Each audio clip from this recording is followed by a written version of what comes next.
Buenos días, chiquitines. Bueno, me habían preguntado sobre cómo hacer el ejercicio 57. En el ejercicio 57 es de lo más complicado que nos vamos a encontrar este año. Vamos a trabajar con planos inclinados. ¿Qué ocurre con los planos inclinados? Que las fuerzas no están ni en el eje de la X ni en el eje de la Y, muchas de ellas. Por tanto, hay que descomponerlas, ¿de acuerdo? No voy a corregir el ejercicio 57 en concreto, sino que os voy a hacer un ejemplo en general de un plano inclinado. Ya hice uno en el vídeo que explicaba las fuerzas, pero bueno, hacemos otro que nunca está de más. Lo primero que tenemos cuando trabajamos con fuerzas siempre es dibujar las fuerzas que están presentes, ¿de acuerdo? ¿Qué fuerzas están presentes? La fuerza omnipresente, es decir, que siempre está ahí, es la fuerza peso. La fuerza peso siempre es perpendicular al suelo, ¿de acuerdo? Tenemos el suelo, es perpendicular al suelo. Sin embargo, nosotros cuando tenemos un plano inclinado, esa dirección no nos vale para nada, porque nosotros, cuando el cuerpo se mueve en este plano, es decir, paralelo a ese plano inclinado. Por tanto, las direcciones que nos van a interesar sería esa y la perpendicular a la superficie. ¿Por qué la perpendicular a la superficie? Porque si recordáis tenemos la fuerza normal, que siempre es perpendicular a la superficie. Pero antes de llegar a eso, lo primero que tenemos que hacer es hacer algo con ese peso que está en una dirección que no nos conviene. ¿Qué es lo que vamos a hacer? Vamos a descomponerlo en las dos direcciones del eje. Una dirección va a ser la dirección del eje Y, ¿vale? Y vamos a obtener lo que yo llamo PI, ¿de acuerdo? Porque está en el eje de la Y. Y vamos a descomponer también, aquí vamos a obtener una componente del peso que es PX. Precisamente es esa componente del peso la que va a hacer que el cuerpo caiga. Que el cuerpo caiga si no hay ninguna fuerza más, ¿de acuerdo? ¿Qué fuerzas nos faltan? Pues vale, primero está la fuerza normal. La fuerza normal, que es la que ejerce la superficie, perpendicular y en sentido contrario, en este caso al peso. Cuando hablamos del eje de la Y, que lo vamos a representar de esta manera, sabemos que el objeto no se mueve en el eje de la Y, es decir, no se hunde en el plano inclinado ni se eleva. ¿Por qué está en reposo con respecto al eje de la Y? Porque las fuerzas que actúan en el eje de la Y, que en este caso son PI y la normal, son iguales. Al ser iguales, la sumatoria de fuerzas es 0 y según el primer principio, permanece en reposo. Ojo, permanece en reposo en el eje de la Y, ¿de acuerdo? Por tanto, ¿dónde se va a producir el movimiento? Se va a producir el movimiento en el eje de la X, ¿de acuerdo? En el caso del ejercicio 57, que es la pregunta concreta que me han hecho, nos pregunta por otra fuerza que nosotros debemos aplicar, ¿vale? Que debemos calcular, que haga que el cuerpo caiga a velocidad constante. Para que el cuerpo caiga a velocidad constante, vamos ya a hablar del eje de la X, tenemos que hacer referencia a primer principio de la dinámica. Lo mismo, primer principio nos dice que cuando la sumatoria de fuerzas que actúa sobre un cuerpo es 0, este permanece en reposo o se mueve a velocidad constante, ¿de acuerdo? En el ejercicio 57 nos dice que desciende, es decir, va hacia abajo. Si el sentido del movimiento es hacia abajo, este es el sentido del movimiento, porque desciende, ¿de acuerdo? ¿Hacia dónde va a ir la fuerza de rozamiento? La fuerza de rozamiento, recordamos que es una fuerza que se opone al movimiento. Por tanto, si va hacia abajo, la fuerza de rozamiento va a ir hacia arriba. Fuerza de rozamiento. Ya tenemos el análisis de todas las fuerzas que participan. En el eje de la Y ya tenemos la fuerza, el peso y la normal. Pues bien, vamos a ver qué ocurre en el eje de la X. ¿Cuál es esa sumatoria de fuerzas? Pues bien, si el cuerpo va hacia abajo, vamos a considerar el sentido positivo hacia abajo. Por tanto, Px va a ser positiva. Px, vamos a hacer, decía, el sumatorio de fuerzas, que será igual a la masa por la aceleración. Px va hacia abajo, sentido positivo, que lo hemos determinado. La fuerza de rozamiento, ¿hacia dónde va? Sentido contrario. Por tanto, sentido contrario lo expresamos con el menos. Menos la fuerza de rozamiento. Si nosotros no aplicáramos ninguna fuerza, esta F, olvidadla, ¿qué ocurriría? Que Px menos la fuerza de rozamiento no sería cero, sería un valor cualquiera. Eso quiere decir que sí que estaría acelerado. Pero el ejercicio lo que nos pregunta es que no quiere que se acelere. Por tanto, tendremos que restarle una fuerza. Esta fuerza que nosotros hemos dibujado aquí y es la que queremos calcular. ¿Vale?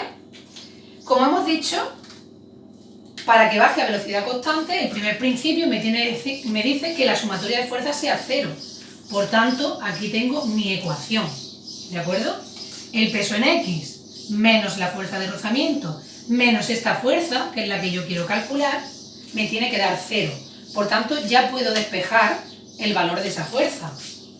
La fuerza, como está restando aquí, pasa sumando, ¿y qué me queda? Que esa fuerza será igual a Px menos la fuerza de rozamiento. ¿De acuerdo? Por tanto, si nos damos cuenta, para calcular la fuerza que me pide el ejercicio, solamente tengo que calcular Px y la fuerza de rozamiento. ¿De acuerdo? Como no tengo sitio en la pizarra, voy a borrar a la izquierda y vamos a poner aquí arriba los datos que nos falten. Y coeficiente de rozamiento 0,1. ¿Vale? Esos son los mismos que ponen en el libro, pero podrían ser cualquiera. Borro el dibujo y seguimos. Una vez que tenemos nuestro diagrama, nos queda calcular la fuerza. Otra particularidad que tiene este ejercicio es que no nos da la masa y podemos decir, pero si no nos da la masa, ¿cómo podemos hacer los cálculos? Pues hacemos los cálculos sin sustituir nuestros datos. ¿Por qué? Porque os daréis cuenta que al final la masa no la vamos a necesitar. Vamos a empezar con el peso. Sabemos que el peso es igual a la masa por la gravedad. ¿De acuerdo? Lo he borrado y no tenía que haberlo borrado. Vamos a dibujar solamente el peso, que sería aquí el peso. Y vemos que PI, este ángulo es igual que este ángulo. ¿De acuerdo? Porque son ángulos que son iguales. Por tanto, PI es el cateto contiguo a esos 45 grados. Por tanto, PI va a ser igual a P por el coseno de 45. Px, sin embargo, sería este de aquí, que es igual a este, y sería Px es igual al peso por el seno de 45 grados. ¿De acuerdo? Como ya tenemos aquí el dibujo, pues voy a borrarlo de nuevo y vamos a poder seguir a partir de ahí. ¿De acuerdo? No borraré esto último, que es lo que nos va a hacer falta. Bien, no tenemos la masa, pero nosotros podemos seguir sustituyendo. ¿El peso es igual a la masa por la gravedad? Pues en lugar de peso yo pongo masa por gravedad por el coseno de 45 grados. Y en Px, masa por gravedad por el seno de 45 grados. ¿De acuerdo? Hemos dicho antes que Pi es igual a la normal.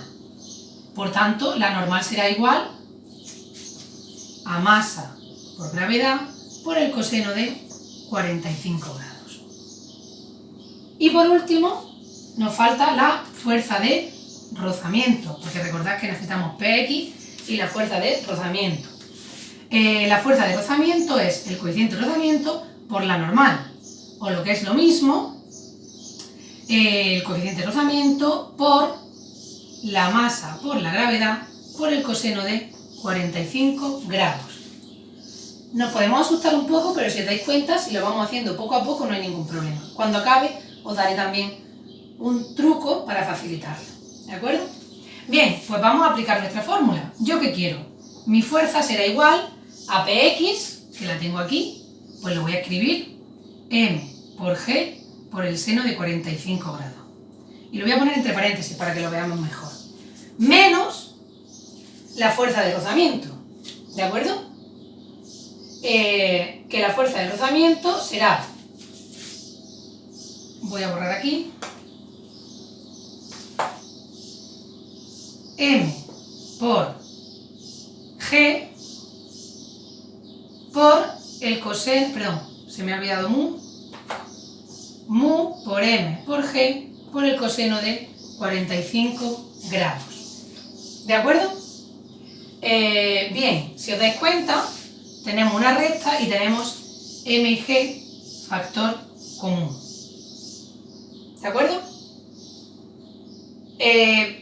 Cuando llegamos hasta aquí, si queremos calcular la aceleración, la masa se simplificaría. Sin embargo, en este caso no se va a simplificar la masa. ¿Qué podemos hacer? Pues siempre que tengamos un problema y no sepamos solucionarlo porque nos falta un dato, es mucho más sencillo que nosotros pongamos ese dato a dejar el problema sin solucionar. Por tanto, yo en los ejercicios que he resuelto he puesto la masa como 10 kilogramos. Sustituimos esa masa como 10 kilogramos y así podemos resolver el problema, simplemente sustituyendo, porque si os dais cuenta el resto ya lo tendríamos, ¿de acuerdo? ¿Por qué lo he hecho así? ¿Por qué lo he hecho sin sustituir la masa desde el principio? Porque de esta manera os servirá para el siguiente ejercicio en el que tampoco os da la masa, y en este caso, como sí que hay aceleración, pues sí que vais a tener que simplificar la masa y no vais a tener ningún problema, ¿de acuerdo? Dicho esto, antes de terminar el vídeo, quiero deciros algo, y es que la fuerza de rozamiento tenemos que tener mucho cuidado porque la fuerza de rozamiento nunca va para el mismo sitio. ¿De qué depende la fuerza de rozamiento? Pues muy sencillo, la fuerza de rozamiento, si el problema nos dice que el cuerpo desciende, nuestra fuerza de rozamiento siempre va a ir hacia arriba, ¿de acuerdo? ¿Por qué? Porque frena el movimiento. Sin embargo, si el problema nos dice que el cuerpo asciende, nuestra fuerza de rozamiento va a ir hacia abajo. Perdón, esto no sería una fuerza, esto sería el sentido del movimiento, ¿vale? Entonces la fuerza de rozamiento siempre va en contra del movimiento. No he querido hacer ningún ejercicio en concreto porque quiero daros la oportunidad de que seáis vosotros los que lo hacéis. Espero que este vídeo os sirva de aclaración. Si seguís teniendo dudas, pero estoy convencida de que podréis hacerlo. Recuerdo, lo más importante es hacer mi diagrama que hemos hecho al principio, dibujar todas las fuerzas, descomponer las fuerzas siempre en el eje X y en el eje Y, y después siempre aplicar o el segundo principio de la dinámica en caso de que exista aceleración, o el primero en caso de que no exista aceleración y sea mantenerse en reposo o velocidad constante. Espero poderos ayudar.